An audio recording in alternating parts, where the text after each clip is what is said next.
National Grid releases its winter outlook every year, and it sets out a series of demand and supply scenarios for both gas and electricity. And in this instance, there are quite a few headlines to deal with.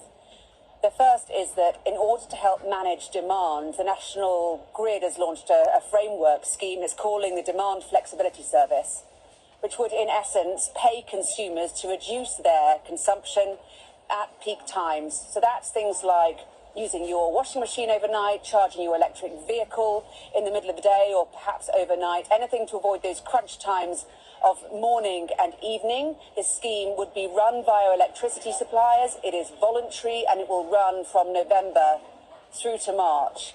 And the reason the National Grid is so keen to ask consumers and businesses to reduce demand is because it is also saying, as part of its Winter Outlook report, that it is concerned in the very worst case scenario that supply might not be able to meet demand. And it outlines, we must stress this is a worst case scenario, a situation like this. It says in a very, very cold period of weather, which is also very still, which would of course reduce our capacity to generate wind power, when there was also problems importing electricity from European counterparts, and a significant gas shortage, which would reduce the ability of our gas-fired power stations to make electricity.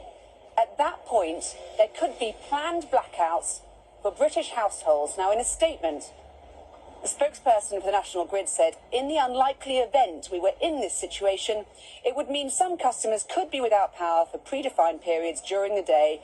Generally, this is assumed to be for 3-hour blocks, adding that the exact number of people left without electricity would depend on the extent of the gas shortages, because, of course, the UK gets 40% of its electricity from gas-fired power stations. Now, this will be a real blow to Liz Truss, who has been very reluctant to talk about individual behaviour change and has also promised there will be no rationing in the UK this winter. And government spokesperson said, in response to the release of these winter outlook reports, we are confident in our plans to protect households and businesses in the full range of scenarios this winter, in the light of Russia's illegal war in Ukraine. And that spokesperson also emphasised that Britain is not so dependent on Russian energy imports and, of course, has access to domestic supplies from the North Sea and, of course, renewable energy as well. But there is no doubt about it. This warning, in a very worst-case scenario of planned blackouts for British consumers, will be alarming.